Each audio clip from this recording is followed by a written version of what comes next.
Hello，我係 Encantus 嘅 Mary。今日喺我隔離有香港嚟嘅藝術家陳婷嚟陪我傾偈嘅。咁多謝你今日柏林好好天氣，但係都選擇過嚟同我傾偈咁樣啦。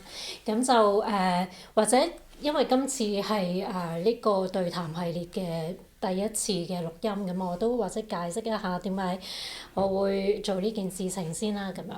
咁就試完咧我就喺柏林咧 run 一個叫做 Encounters 嘅 project，咁佢本身係一個書店嘅 project 嚟嘅，咁啊就透過一啲書店或者一啲閱讀圍坊嘅活動啦，咁樣就去連結一啲東亞嘅跨地域、跨文化嘅一啲對話咁樣嘅。咁而呢個對談咧就係同酒堂嘅一個合作。咁之前就同 Justin 傾過偈，佢就覺得係咪可以一齊做啲嘢咧咁樣。咁我就因循住 Encounters 嘅思路咧，就係可唔可以邀請一啲藝術家朋友，可能佢哋路過柏林，咁我哋就可以面對面傾下偈咁樣咧，咁樣。咁就例如分享下近況啊，嗰樣嘢咁樣。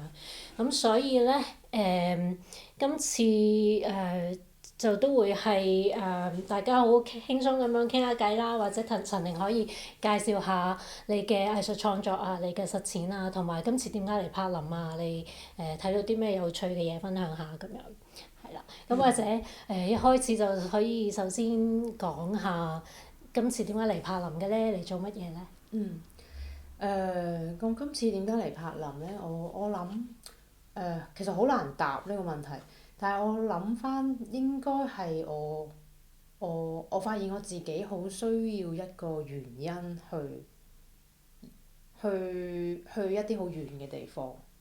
咁我點解要原因咧？我諗翻起我可能行唔開，或者好難行得開，有好多嘢困身，或者有啲嘢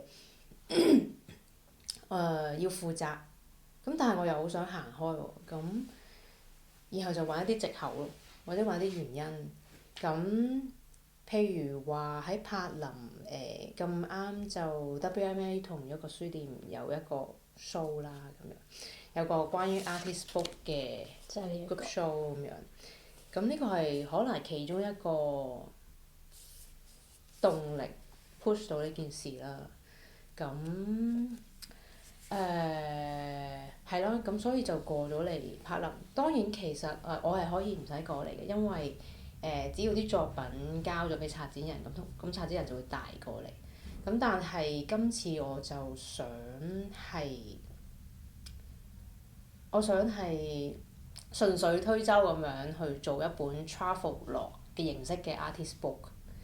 咁所以就係當我開始打包行李嘅時候，我先開始做呢本所謂嘅 artist book 咯。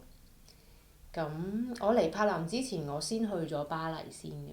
咁我喺巴黎5日，然後個 plan 就係喺巴黎過嚟柏林，柏林 stay 2個星期啦。然後我就會再去下一個地方，咁我就會去韓國嘅濟州島做一個40幾日嘅 residency。咁所以個原因或者一啲藉口就係咁樣發生咗嚟到柏林咯，係啊。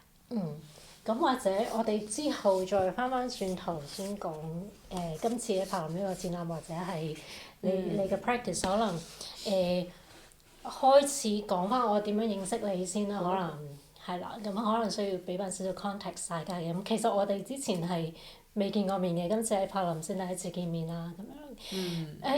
準確嚟講咧，我可能你唔記得係其實2年前我係喺 Parasite 係睇過你一個展覽嘅。咁然之後我哋係有 briefly 喺一個展覽開幕係有見過面，但係可能當時冇傾偈，印象唔深刻。但係對於你喺 Parasite 2024年應該係，咁就你做咗一個叫做揾物揾物生台。生台嘅展覽。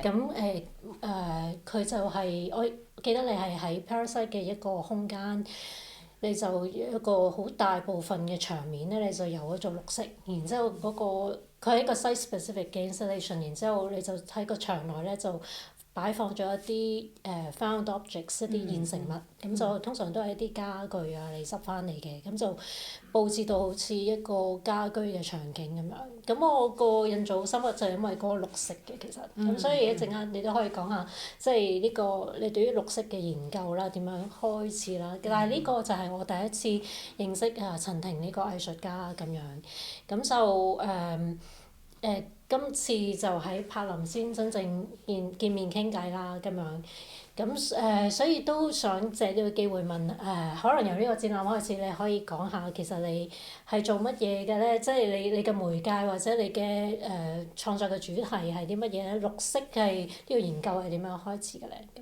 樣。我第一樣嘢，我覺得我創作裏邊，我係好相信嗰個生活同埋藝術係分唔開嘅。咁而我係對於環境或者我生活緊嘅嗰個地方係好敏感嘅一個人。咁所以我身處喺邊度，我嗰個環境係點樣，其實佢係同我一齊去做創作。而創作嚟講，對我嚟講係處理緊一啲生命嘅問題，或者係生活嘅問題咁樣咯。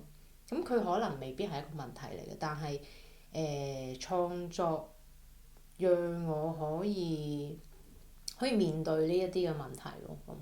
咁而呢樣嘢就引致咗我開始咗我對於一個綠色呢個顏色嘅一個研究。咁呢個研究其實喺香港開始嘅，係喺啱啱你提到喺 Paris 嗰個，佢喺個 residency exhibition。咁喺個 residency 裏邊明確地咯，但我諗之前已經醖釀緊喺度試緊一啲嘢啊。咁係明確地喺嗰個展覽裏邊就開始咗呢一個我自己嘅創作研究，係關於綠色嘅。咁而呢樣嘢佢呈現出嚟嘅媒介都有好多種。咁我係有做sculpture 啦，我係有做installation 啦，有做一啲 sound，跟住同 performance 啦咁樣，甚至乎我嘅 sculpture 有啲説法係講為一種 expand painting，咁我係唔介意嘅。我應該答得七七八八。OK 啊 OK 啊，係啊，不過因為講到綠色咧，我都專登着咗條綠色嘅褲咁樣，係回應下呢個主題。我唔知因為你嚟咗柏林都大概2個星期啊，我知道我唔知你有冇留意到咧，柏林係一個好綠色嘅城市。可能未有，但係因為我喺度住咗一段時間啦，我會發覺柏林嘅人咧係好中意植物嘅，喺街上高基本上每條街都會種好多樹，好多人屋企都會種植物咁樣。咁當然你去唔同嘅地方，你都會發覺嗰啲植物或者綠色嘅嗰個質地都會有啲唔同，或者同人嘅關係都會唔同。咁所以我就好奇，即係既然你對綠色有研究，你有冇留意到柏林呢邊，或者你之前又去咗巴黎，你見到嘅有啲咩綠色嘅嘢咧？我做嗰個我自己嘅創作研究嗰個方式咧，其實係有啲搞笑嘅。係最初開始嘅時候咧，就真係綠色呢個顏色有個 calling 喺度。咁樣，可能係一啲好 naive 嘅 calling，就係咦點解我咁中意呢隻顏色嘅？我好嚮往同呢個顏色好接近。可能細個嘅時候，我哋咪會填一啲表啊，我中意啲乜嘢啊，中意食乜嘢，我中意玩乜嘢啊，中意咩顏色啊咁樣。咁樣開始我問我自己，咁我發現好似有啲個 calling 喺度召喚緊我同綠色呢個顏色。咁然後就喺大概喺 Paris Residence 前或者 Residence 個時候咧，我玩緊一個遊戲，就係當我喺嗰個喺個街度，我見到綠色嘅嘢，咁我就要停低，我要停低去望下呢樣嘢。呢呢樣嘢同我有啲乜嘢嘅溝通，或者佢讓我諗起啲乜嘢，咁我可能係影個相咁樣，或者喺度沉思，或者喺度同佢做一啲嘅 connection 咁樣。咁然後就開始慢慢留意到Paris 附近咧有啲青苔，咁但係其實青苔周圍都有嘅。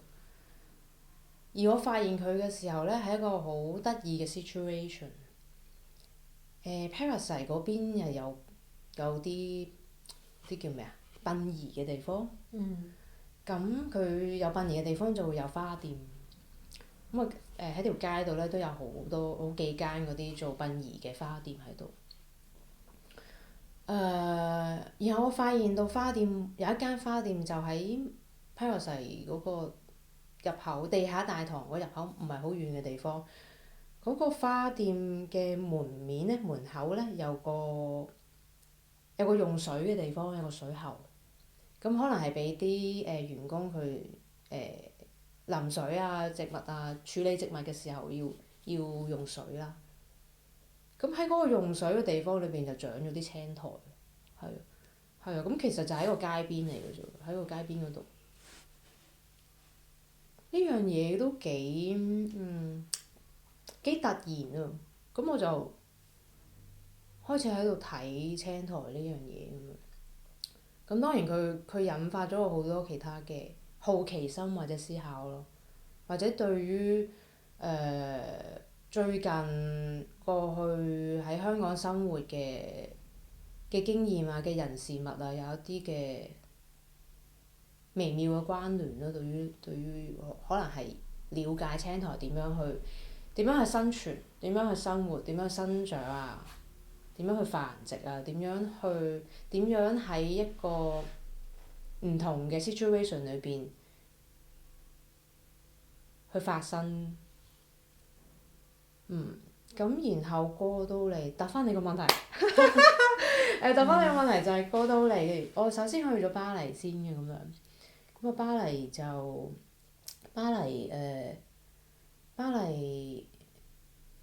黎對於我嘅印象咧，就係佢有好多好窄好迂迴嘅道路。咁同柏林或者德國好唔同嘅，柏林啲路咧係哇好闊嘅相對，因為我有呢一個嘅對比落差，因為我喺巴黎玩完5日，咁我就過嚟柏林。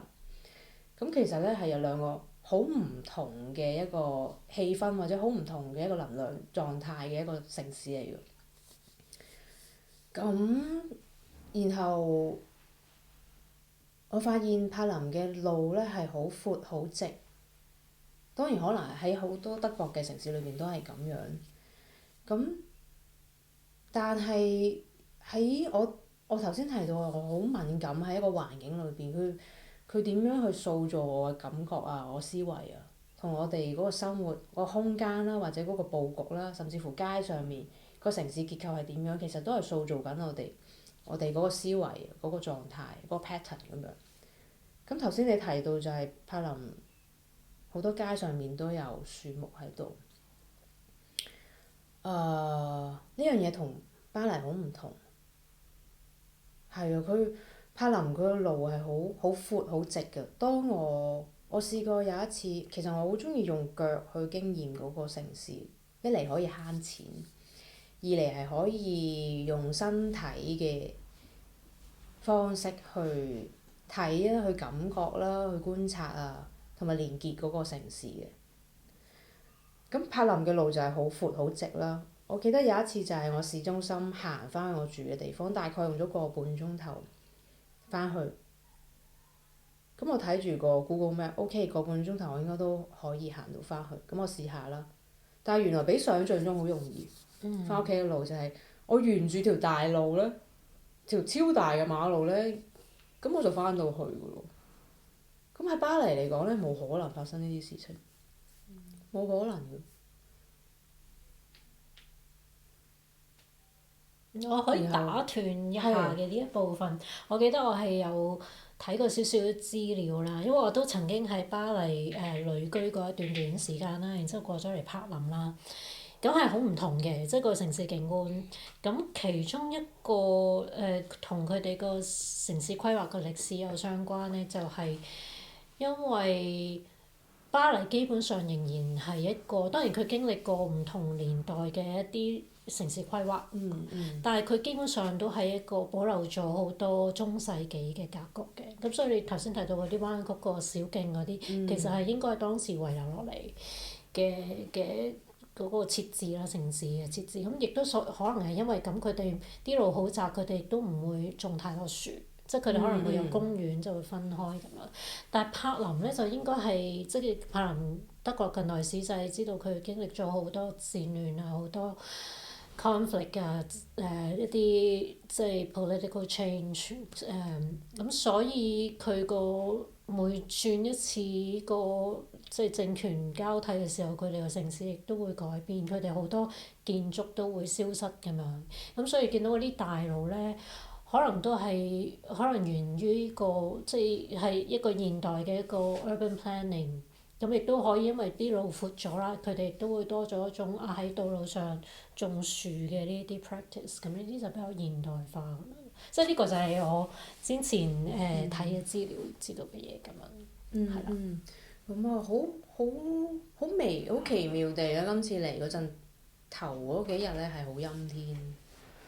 咁喺巴黎，我仲記得喺巴黎搭飛機過嚟柏林嗰陣，我係感受到個非常之巨大嘅落差咁樣，係有啲鬱悶嘅個心情係當時係跌咗落嚟嘅個心情係條街好闊，冇巴黎咁熱鬧咁樣，咁嗰個氣氛同嗰個狀態咧喺巴黎好唔同，巴黎好靈巧喎，我覺得好靈活，但係同時有好多 stimulation，因為好多嘢好未知啊，哇迂迴曲折嘅路啦，或者係好多人係好緊密嘅，好多對話喺度。咁啊柏林嚟到條路好闊，好空間大咗好多，啲屋又大咗好多，樓底好高咁樣嗰個同人事物嘅嗰個感覺又好唔同。但係得意嘅咧就係個 planning 係，我雖然我好坦白講，我雖然好中意巴黎嗰個氛圍，我都好多朋友喺嗰邊，但係我只可以留好短嘅時間喺嗰度，我大部分時間都留喺柏林裏邊。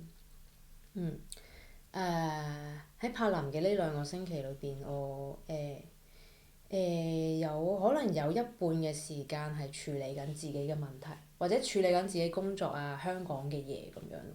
咁而好彩我住喺個朋友屋企咁樣，咁所以比較係有一半好似平時生活嘅模式咁樣，就煮飯、買餸、煮飯，朝早起身沖咖啡咁樣，咁又可以靜靜地睇下書或者做下自己需要做嘅嘢，工作啊，覆下香港嗰邊嘅嘢咁樣，或者係處理緊自己嘅生命問題咁樣。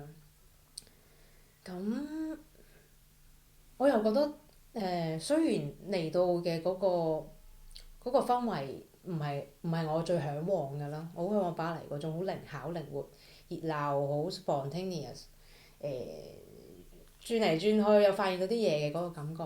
但係喺柏林就唔係咁樣，所有嘢都係比較direct，比較清晰，好似啲路咁樣，好多嘅方向，清楚，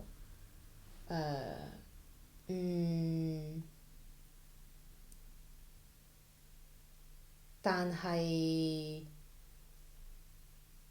係會有少少辛苦，因為個 scale 大咗，個物理 scale。咁作為一個亞洲嘅女仔，得1.57 cm 高，咁係有啲嘢係困難咗喎。譬如好簡單就係煮飯，哇咁高嘅個架，一格高，哇啲碟咁大嘅，好咁大咯！哇，個雪櫃咁高嘅，要趌高咗攞嘢，跟住哇，然後買餸嘅份量白菜仔 mini 嘅白菜咁大棵，你同我講 mini 唔同種嘅應係咪啊？該，唔同種嚟嘅。咁咯，咁我想講咩咧？就係、我生活同藝術係分唔開嘅，咁所以我就其實喺度經驗緊同消化緊。我離開一個好熟悉嘅地方，去到一個異地嘅時候，嗰、個體驗係點樣？包括係點解有啲嘢行開咗，但係嗰個問題仲纏繞緊我？點解我需要離開一個好熟悉嘅地方，我先至可以推進到有啲好親密嘅問題同事情？點解我要離開一個好屋企時候，我先至有力量去推進或者面對一啲嘅嘢？我渴望緊啲乜嘢？我點解要一啲咁嘅藉口？點解需要啲咁嘅藉口離開一個屋企？佢真係純粹係一個玩樂，一個唞氣，或者係一個去旅行嘅心態，或者我有啲咩嘢係需要帶到好遠嘅地方？嗰啲嘅嘢可能係無形嘅，有啲乜嘢？點解我咁渴望要去見一啲嘅朋友？點解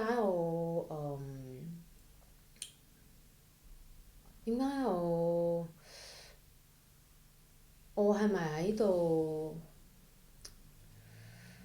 或者我係咁樣問你啊，即係你覺得你係屬於嗰種我要不停出去出面透過外面嘅唔熟悉嘅環境或者條件去刺激你創作嘅藝術家咧，定係你係需要喺你係啦土生土長嘅環境，用你熟悉嘅事物作為你嘅題材、你嘅材料？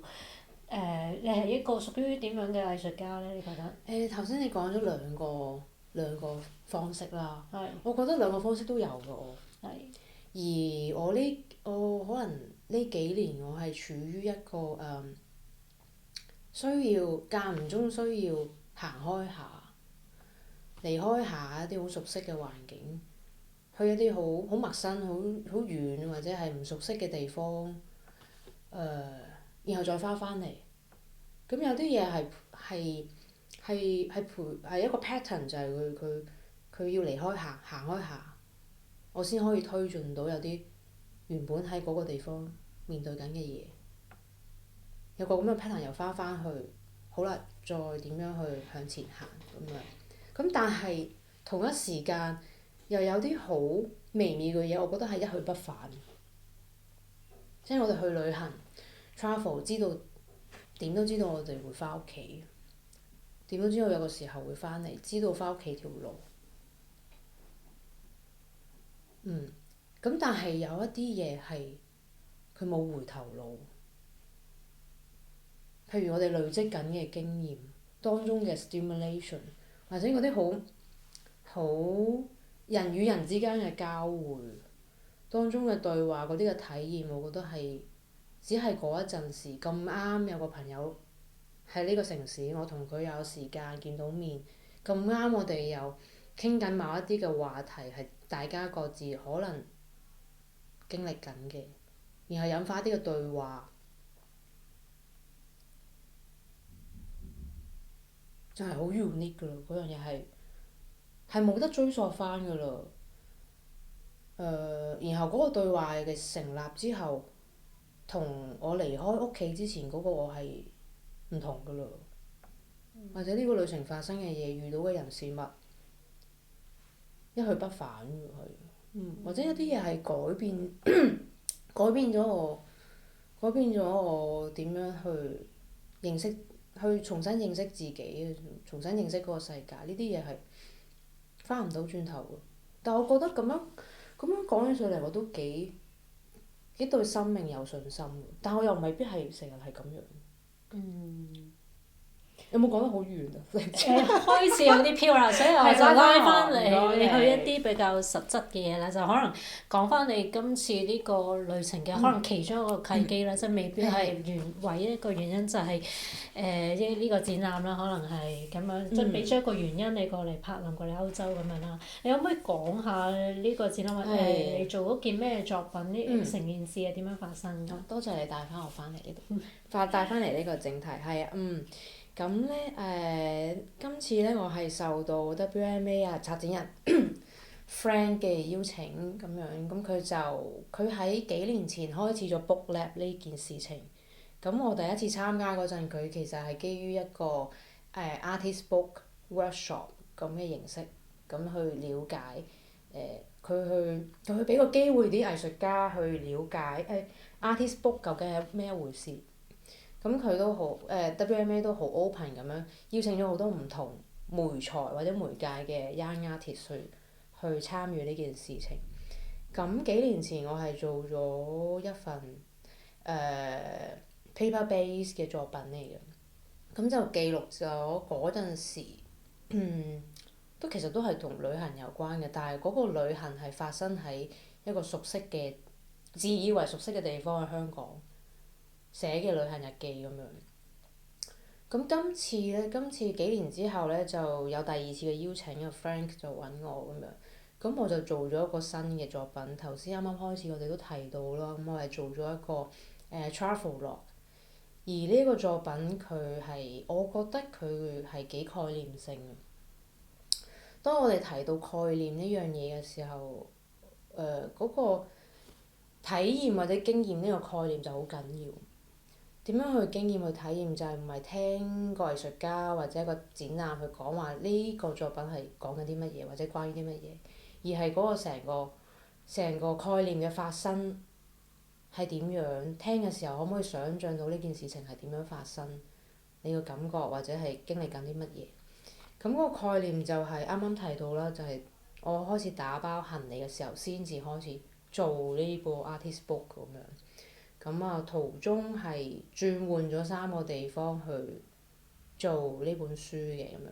咁第一個就係喺我大嶼山嘅 home studio 啦咁樣。咁我開始咗做咁樣。佢唔係 paper base 啊，今次就係一個好似卷軸咁樣嘅形式，竹簡咁嘅形式啦。我初睇到張相咧，我唔知佢係咩。唔知係咩嚟？係啊！你問我有個咁樣嘅。因為佢係一個正在進行中嘅一個作品啊，咁所以我影相，其實我影嘅，呢個係我離開搭飛機之前，喺離開我 home studio 嗰時影嘅咁樣。我都唔知係咩嚟嘅嗰時，因為點解咧？就係因為個 travel log 你要經驗緊個旅行，你先可以寫到一啲嘢出嚟。咁我就喺香港嘅時候，我只可以做咗嗰個書嘅，我可以形容做書嘅。嗰個出邊嗰個外部啦，咁就捲起咗咁樣，咁完全冇用紙張咁樣，咁就反而係用翻我呢幾年其中一個關於綠色嘅研究啦，或者係一啲材料嘅一啲建立緊嘅一個 language 或者 statement 咁樣，就係我用緊一啲嘅 queer material， 我叫 queer material 啦。咁就做一啲 sculpture 嘅。咩意思嘅 queer material？就係我建立緊嘅呢個語言系統，就係我用好多翻 object 啦，揾翻嚟嘅物品啦，而嗰啲嘅物品係有2個條件，就一個條件就係大家被棄置嘅、被遺棄嘅。佢可以係屋企裏邊排除出去嘅一啲物品。咁第2個條件就係佢係木製咯。點解咧？點解係木咧？佢木對於我嚟講，個木係好有生命力嘅一個物料嚟嘅。咁因為佢一嚟係有機啦咁樣，二嚟係嗰個佢嗰個質感或者嗰個形態，佢係永不終止嘅。即係可能我哋做完一個作品，佢嗰個方就係咁樣咁，但係因為佢係organic咁樣，咁所以佢佢係仲係未停過咁樣。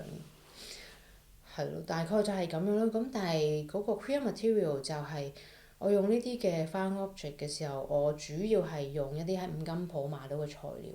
而嗰啲嘅材料就係我哋家家戶戶都有。我唔知道歐洲個狀況係點，但係起碼就係喺香港，我哋裝修，我哋去做牆整幅牆嘅時候會用到嘅嗰啲平底漿，我哋叫抿牆灰。咁我就係用。主要係用呢個材料加一啲工業嘅色粉啊，工業嘅色粉啦咁樣。但係你可以帶過嚟歐洲喎呢啲物料。因為其實佢都係石膏嚟嘅啫，主要係石膏啦，咁同埋一啲嘅顏色粉。咁我其實帶咗好少量過嚟，好少量嘅過嚟嘅咁樣咯。咁而用嘅工具都係可能係用啲漆橙啊，即係嗰啲。總之佢就係。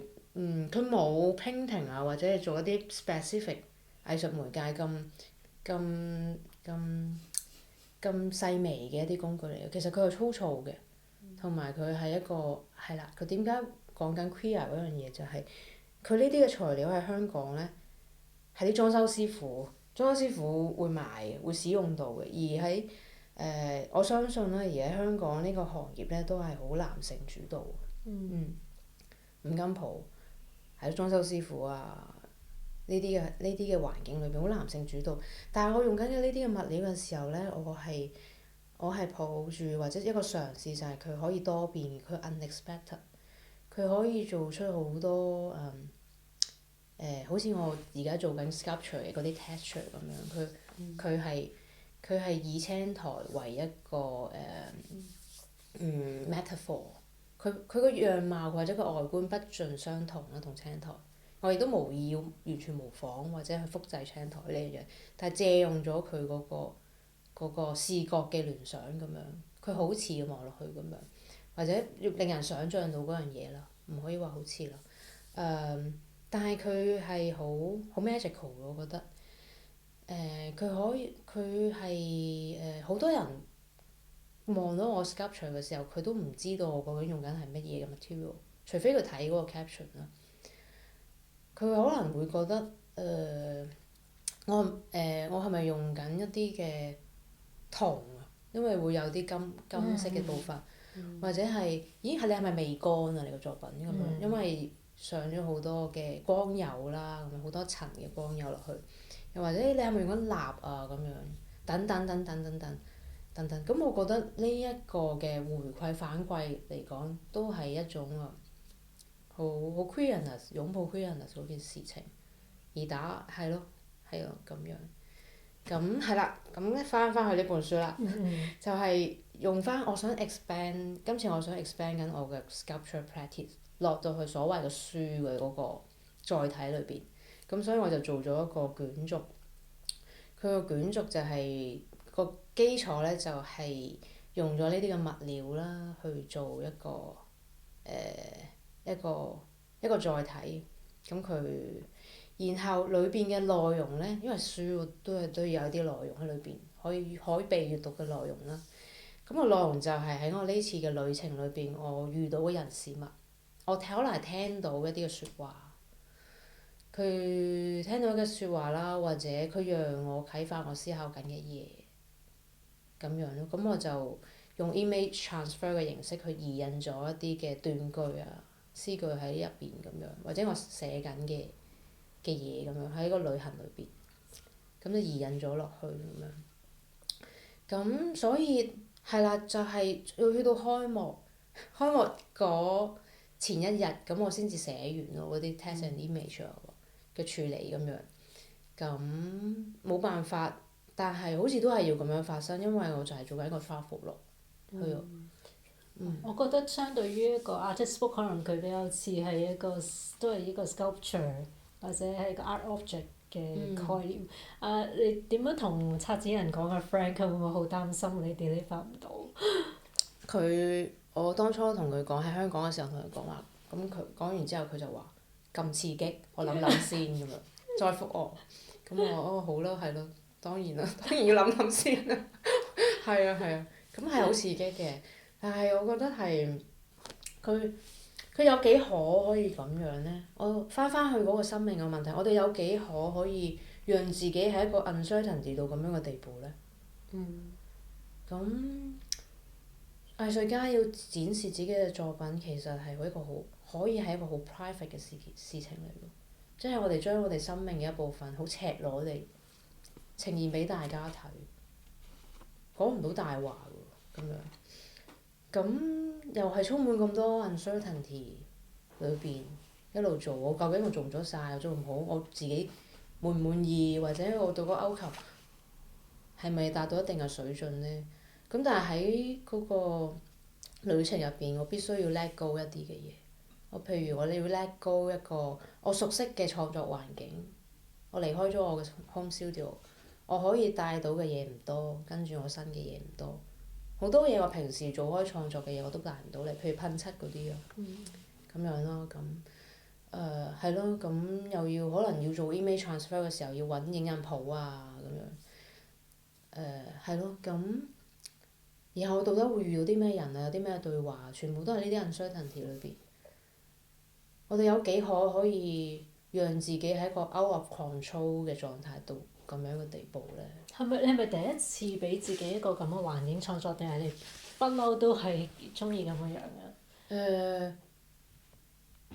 你如果係要做 travel 落或者係咁樣去交貨啦，真係第一次咯，係啦，係第一次，真係第一次。不過係啊，咁但係嗰個 concept 頭先講到就係概念嘅作品係必須要經驗嗰個概念。咁首先我自己就第一身落咗個火海去經驗啦咁樣，咁係咯。而當你好多謝你今日邀請我，咁而我可以將呢一個經驗 unfold 咗，再一次 unfold 去傳達俾你哋知嘅時候，咁你都喺度經驗緊嗰個嘅 journey 咁樣咯。咁可能都可以講下即係可能由一開始，即係佢係一個 process 嚟嘅，即係你參與 WMA，佢哋邀請你做呢個 artist book，咁當然你做咗一次，然之後佢哋再邀請你今次嚟參與柏林呢個展覽，然之後我諗個中間都會同策展人有啲對話，即係可能你會對於呢個創作呢個媒介或者呢個創作嘅 process 會有一啲唔同嘅理解啊。然之後，亦都嚟到一個新嘅地方嚟到柏林，可能亦都會喺嗰個擺展，直到開幕，然之後接觸到觀眾，即係成個經驗，可唔可以講下？即係成個旅程㗎咯喎。係都係，不過你頭先已經講咗 part，即係你travel 嘅時候製作個作品嗰 part。不過可能可以講下嚟到柏林之後，你覺得點樣呢？係嚟到柏林之後，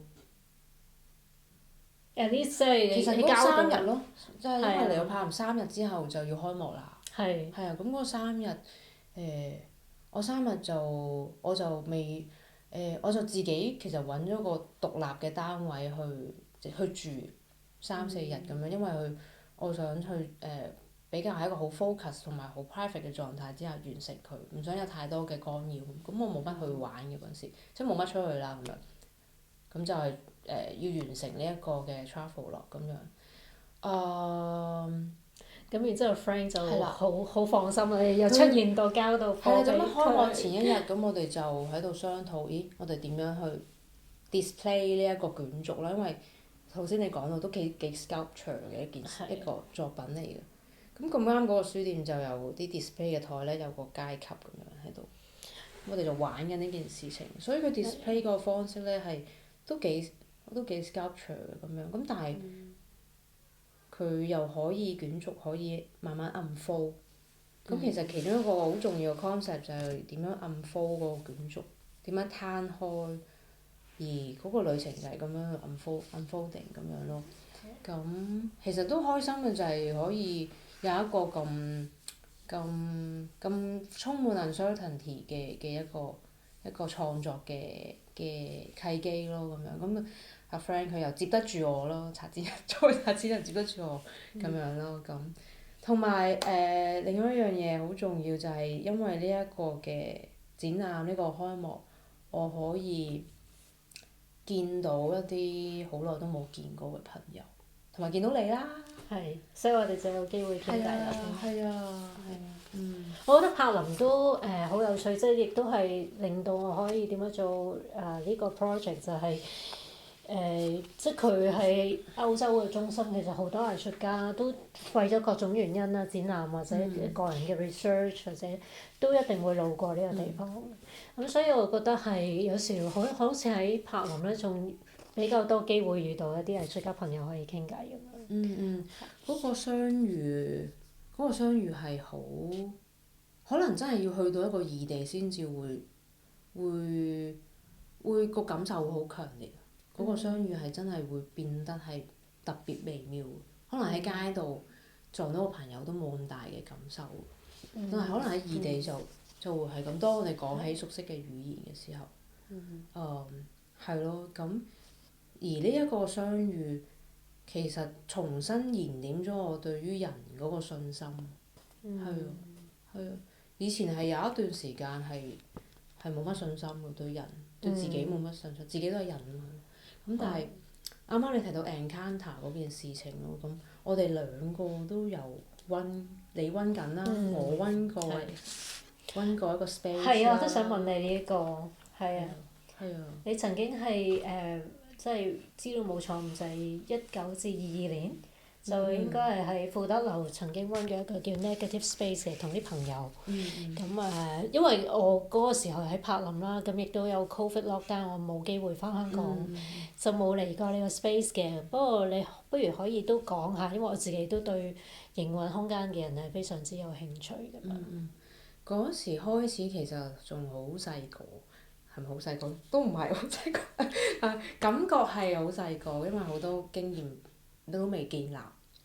啱啱差唔多大學畢業嘅時候咯，咁就有一啲嘅藝術家朋友就問我有冇興趣，佢哋想申請富德樓嘅一個單位。咁我就好快地就有啲新嘢喎，因為我自己其實成長係被訓練咯，或者係必須要去 adapt to 一啲 changes， 一啲嘅變化，不論係我願唔願意，我接唔接受，我舒唔舒服地去接受。但當然有啲嘅變化我係好愉快或者好期望地接受，包括係呢個邀請咁樣。咁就開始咗去 run 一個藝術家主導嘅空間咁樣喺富德樓裏邊。有冇啲目的嘅嗰陣時？嗰陣時其實開始嘅時候冇特別嘅目的㗎，反而係我觀察到個創作或者係處理空間大咗，因為我講緊嘅嗰個 space，我哋 working space 通常就係可能有 studio 嘅就當然個 studio 係你個 working space 咯。咁但係可能好多年輕嘅創作者啊 artist 啊，可能得張書台嘅啫，特別係啱啱大學畢業或者讀緊大學嘅朋友仔咁樣。咁當我由我父母屋企或者我嗰陣時個書台嗰個 working space 移到去一個單位咁大嘅 working space 嘅時候，同時間我都喺度擴展緊我個 mental space。我嗰個所有可以調動到我思維啊，或者我個想法係點樣可以呈現出嚟嘅嗰個空間組合嘅嗰個空間係大咗好多。呢樣嘢係個經驗好珍貴咯，對我嚟講。咁喺嗰幾年其實係回復咗少少，回復咗唔少㗎啦。對人嘅信心。嗰幾年2019去到2022年係。都係一個比較好多即係好 eventful 嘅幾年啦，香港嚟講，即係喺一個咁嘅環境，點樣做空間呢？或者會唔會係覺得需要用空間去回應一啲嘢咁樣呢？遇到好多人，可能好似你咁樣喺個而家做緊嘅事情裏邊遇到好多人咁樣，我喺嗰個空間都遇到好多人，遇到或者重新認識好多朋友。係啊，咁樣有好多好好預計嘅事情發生咁。譬如有一個藝術家朋友，好年輕咋，應該20幾歲走咗，突然之間。有冇話咩原因？好突然，可能係好似個心有事走咗。咁跟住佢有好多朋友喎又，咁嗰班朋友就想幫佢搞個回顧展。但係當我哋講回顧展嘅時候，就可能係一啲好大年紀啊，或者係點樣嘅藝術家啦咁樣。咁所以佢喺出邊揾場地好困難噶嘛。咁其實就係好突然地聽到呢件事情，咁有個朋友講起啊，想幫佢回顧咁樣佢做過嘅作品咁樣。咁就成班 friend 就嚟咗我同其他朋友揾緊嘅嗰個 space 裏邊搞。咁我個角色就係喺度做幕後咯，有啲咩可以幫手，因為經驗唔多，睇下大家點樣去做個展覽咁樣。咁我見到佢哋喺度搞，喺度做，將啲作品點樣擺翻好佢啊，點樣 set up 啊。有啲朋友因為大家自資嘅啫，自資冇 budget 嘅，冇 funding 嗰啲，冇 support 咁樣，自己揞荷包，揞完荷包又唔出聲咁樣。呢個又免費幫佢做啲乜點樣，嗰個又需要啲幫手咁，又 call 一啲朋友嚟咁樣。咁個展覽其實好 raw 㗎，對於我而家去睇翻嗰件事情，因為同埋一個好真誠，有少少係好純真咁樣去幫一個朋友做一啲紀念嘅嘢、悼念嘅嘢，但係又好 playful 喎，又好歡樂嘅喎，即係大家 set up 嘅時候，係啊講有啲話你講粗口，你整到我啊嗰啲咁樣等等嘅嘢，啲垃圾點咁樣，咁咯，就係呢啲嘅 encounter，呢啲嘅相遇咯，呢啲我其實都唔係識晒嗰班人。但係有啲咁樣嘅相遇之後，係咯，突然之間嗰一下嗰個階段又對咗人有翻啲信心咁樣。你主要負責啲咩嘅喺空間？我負責打掃。點解係打掃？點解係打掃？你係比較乾淨嘅。我係咪咧？我唔可以咁樣講，因為其他嘅 artist 朋友都可能係乾淨嘅人。咁但係我真係處身嗰個空間裏邊係比較多時間嘅，因為我需要一個咁樣嘅地方。我嗰時冇 studio，我需要一個咁樣嘅地方咁樣。我需要行開下我父母屋企。咁所以我就都樂意去做呢件事咯，即係譬如一啲清潔嘅嘢啊，或者厭惡性嘅嘢啊咁樣，因為嗰棟樓都舊㗎啦，其實。啲水喉又舊啦，咁樣好多嘢都會比較污糟或者殘舊，需要好用心去聆聽。同埋當我哋打開做一個 public space 嘅時候，就會好多人嚟。嗰時有 COVID 啊等等咁樣嘅嘢，好多人嚟講點樣去係咯，其實係一啲好生活嘅嘢，即係當自己屋企咁樣去做清潔。其實我覺得呢個對一個藝術家係一個好重要嘅訓練或者經驗。即係例如我以前嚟歐洲之前咧，都曾經喺香港 run 過一個 art space，咁佢都係一個唐樓嗰度嘅，咁我都係因為得我一個人，咁我都係要負責佢日常清潔啊等等嘅嘢。咁我覺得係首先你要做藝術家，你要對場地嗰個敏感度，就係其實真係可能透過你日常同一個空間嘅 interaction，你照顧佢，你知道佢嘅物質性。係啦，呢個係好重要嘅，即係唔係純粹地大家覺得藝術家就係做藝術品嘅，就唔需要照顧呢一啲嘢。咁其實我覺得反而唔係咯。其實需要理解唔同類型嘅空間特性，係啦。咁樣所以我覺得可能喺你啱啱畢業就已經有機會 run 一個 space 係對於你嘅創作係一個好大嘅養分咯，即係我想像係，即係除咗你頭先提到嘅同人嘅合作、同人嘅交流，佢俾咗好多一啲內在嘅營養嚟之外，我覺得另外呢啲即係好實質日常嘅操作嘅嘢，好多人唔 consider 係創作一部分嘅嘢，但係其實係好重要。你睇啱啱你提到呢個好好嘅就係、其實係一個可能係一個 artist ego 嘅問題。我哋有時真係太過於淨係 focus 喺我要做創作，我要完成一個作品，我想講啲乜嘢，其實係都係一啲 ego 嘅問題。咁翻去就係翻去，我其實好想去處理我啲生命同生活嘅問題。咁當我需要或者當我喺一個咁樣嘅 situation，我要 take care 一個空間，講緊係做一啲清潔嘅嘢嘅時候，佢讓我睇到好多嘢咯。因為我哋打掃嘅時候，佢包括空間裏邊係佢嗰個模式係點樣啦，佢嗰個被使用嘅 pattern 係點樣啦，嚟嘅人留低咗嘅嘢啦，藝術家們留低咗嘅嘢啦，或者等等一啲好需要執手尾嘅嘢啦，展覽前後會發生嘅事情啦咁樣，佢嗰啲嘅嘢可能未必係睇一件作品會見到，但係佢嗰啲更加係有溫度。有溫度，而嗰啲嘅溫度係可以，譬如對我對於我嚟講係有一部分嘅信心係增加咗啦。有一部分好冷漠嘅部分係被融化咗咯。有一部分好恐懼嘅嘢，佢係被消融咗，而通過呢啲嘅溫度咁我都想問下你，你都溫緊一個 space 㗎嘛？你係點樣睇？你有冇打掃咧？哇！打掃嘅我可以講翻先。其實呢個而家我 run 緊頭先提到嘅 Encounters 咧，佢係一個2023年開始嘅 project。當初咧係冇空間嘅，即係我本身諗已經唔想要空間，想係一個流動嘅概念。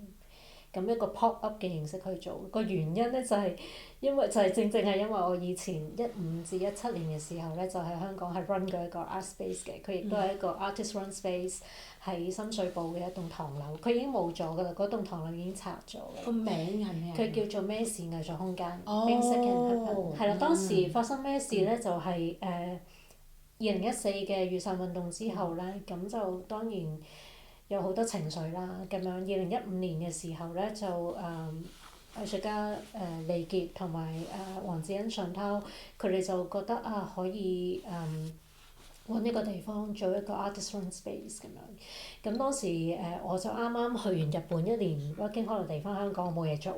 咁佢哋就話需要一個人去即係日常啊打掃啊睇場啊，就要有個人坐喺 space 咁，於是我就變咗做嗰個人啦。咁我都好慶幸，即係好似你咁嗰2年我係累積咗好多好多經驗，識咗好多人嘅。咁我好慶幸有呢個經驗，但係亦都係因為呢個經驗咧，就令我覺得冇咩事，我唔會再 run space 嘅。實係佢係好 rewarding 啊，同時佢都係非常之消耗一個人嘅人生嘅。會㗎。冇錯。咁我自己嚟到柏林想做呢個書店嘅 project，其實對於我嚟講佢都係一個 art project，只不過佢嘅媒介係個書，同埋我個方法係個書店咁樣。所以我覺得唔可以用一般中文書店嘅邏輯去理解我嘅 project。嘅，不過呢個唔緊要啦。咁重點就係而家咧就有一個 book space。當初咧就係覺得我 pop up 得㗎啦，我去唔同嘅地方擺書攤或者做活動。咁然之後我個主題係書，可能我會賣啲書嘅咁樣。但係當我呢個 project run 咗一段時間之後，我就都係覺得你需要去有 encounter 嘅時候，需要有人嚟揾到你嘅時候，其實你都係需要一個空間，有人嚟揾你，有呢啲相遇可以發生。咁其實變咗一個固定嘅physical space 咧，亦都係好重要咁樣。咁所以呢件事就變咗去到舊年當我 project run 咗大概1年半度，咁我就開始去揾一個 physical space 啦。而嗰個 space 咧，而家就我叫做 encounter book space 啦，咁樣 instead of bookshop 我叫佢做 book space 咁樣。咁而家個狀態咧就係我喺柏林一個叫 Wedding 嘅區咁樣就租咗個地鋪，就唔係我自己租嘅。咁佢係一個 shared space 啦。咁我有2個 partner，就係一個咧就係一個駐柏林嘅一個台灣電影展。咁佢哋嘅做嘅活動就係做一啲台灣電影嘅放映咁樣嘅。咁另外一個 partner 就係都係台灣人，咁佢哋就專門喺呢一邊推廣台灣嘅優質嘅茶葉咁樣嘅。咁所以呢個空間就會變咗係有茶、電影同埋書嘅一個東亞文化空間咁樣啦。咁就清潔係要做嘅，咁尤其係當你同好多人合作、好多人出入嘅時候咧，咁就其實要更加好努力地去維持某一個即係system 或者你要經常要執嘢，啲嘢唔可以亂，要乾淨咁樣，因為你都開門，你唔可以太污糟啦咁樣當然。咁所以其實都好多呢啲工作嘅，但係我個好處就會係而家即係多啲人一齊分擔呢啲工作，同埋有唔同嘅 partner 可以營造呢個空間嘅 identity，佢就唔係淨係 encounters 啦，佢就會有好多嘅 element 咁樣咯。咁我就都好 enjoy 呢個 project 可以就係一路 expand 出去，就我透過同唔同人嘅對話，然之後就會變成合作，然之後就呢啲連結就一路可以擴散開去咁樣咯。咁所以而家我嗰個 space 咧就好難形容佢係一個 art space 嘅，即係以前喺深水埗做嗰個 space 咧，佢就真係一個 artist run space，就可能好似 negative space 咁，佢主要係做展覽嘅真係。咁以前我哋都會做 residence，因為其實佢係一個唐樓單位，佢有廁所、有廚房、有睡房，咁所以我哋都做 residence 嘅。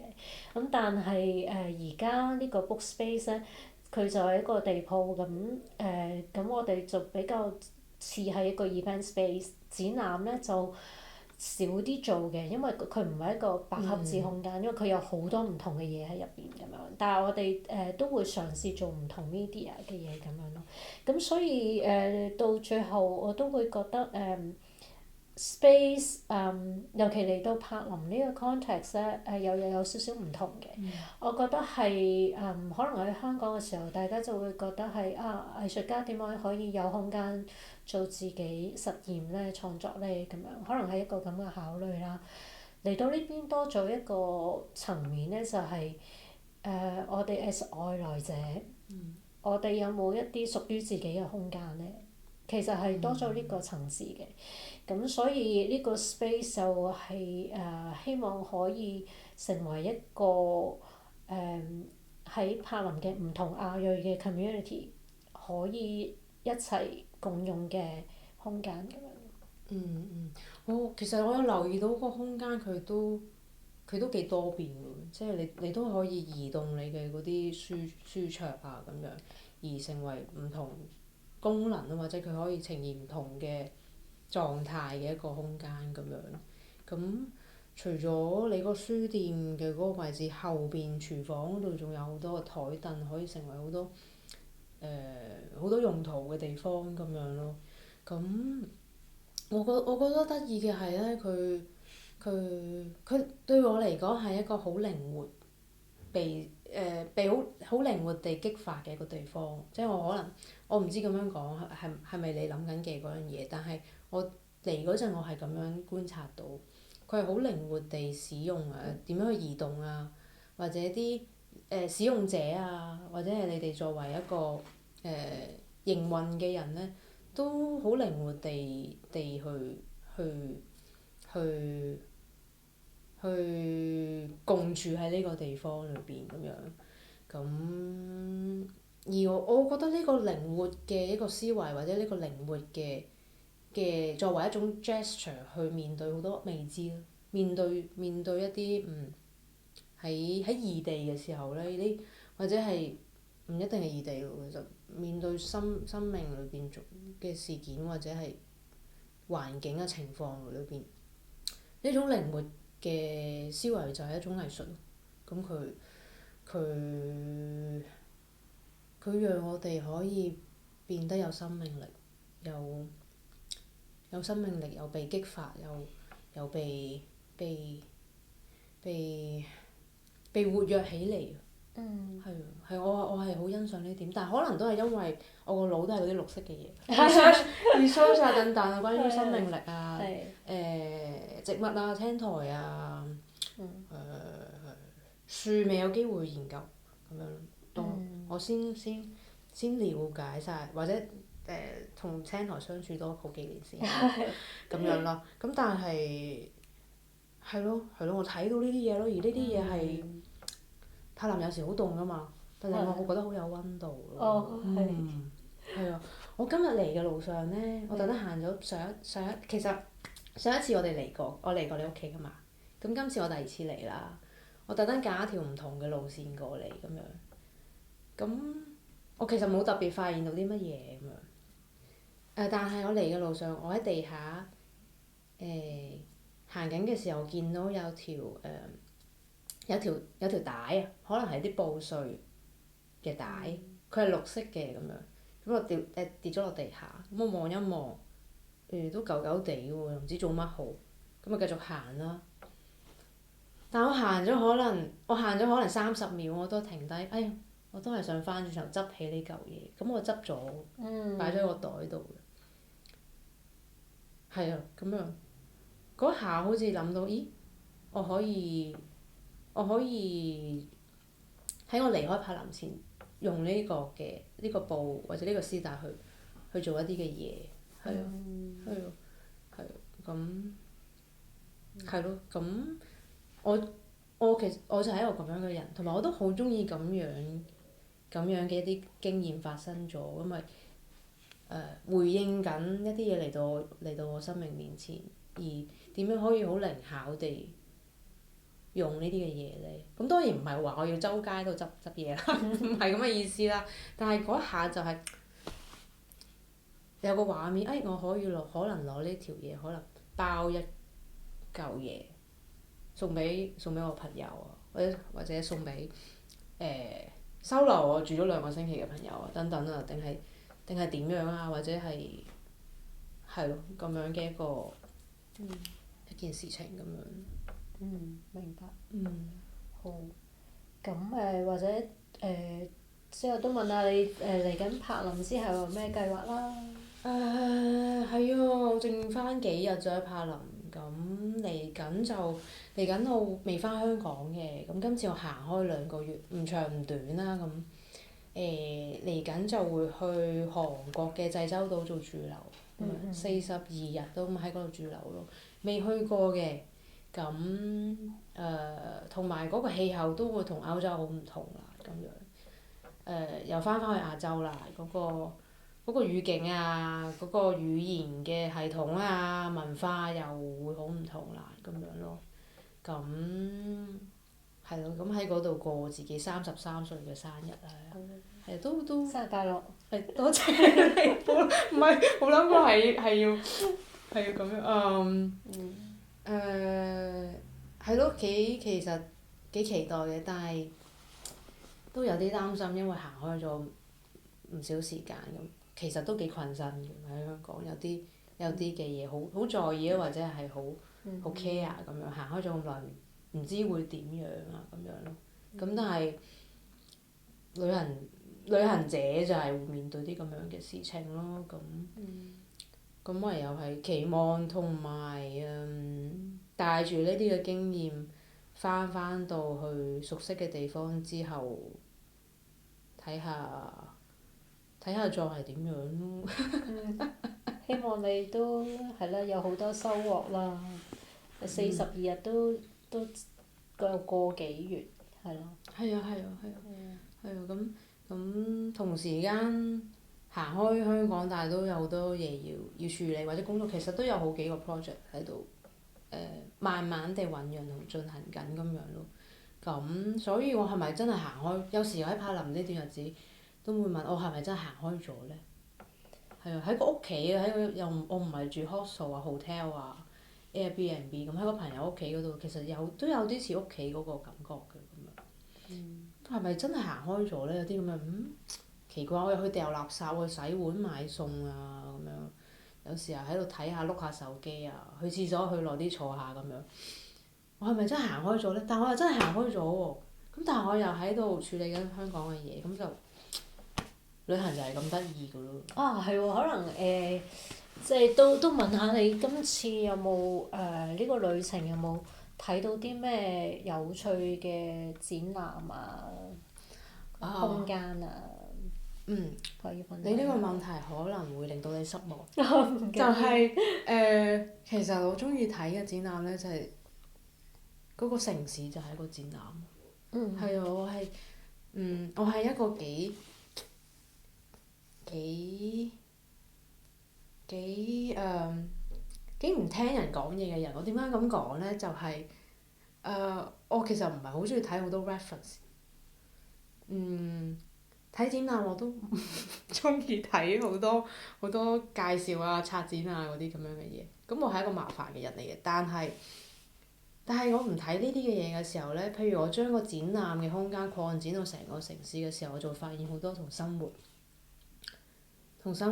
有關或者我係有感覺嘅嘢咯。譬如我哋頭先提到嘅，喺街上面行走嘅嗰個狀態，嗰個環境係點樣，讓我有啲咩嘅感覺啊？而我個思維模式係點樣被塑造喺呢段時間裏邊啊？然後可能留意到嘅嘢啦，咁樣。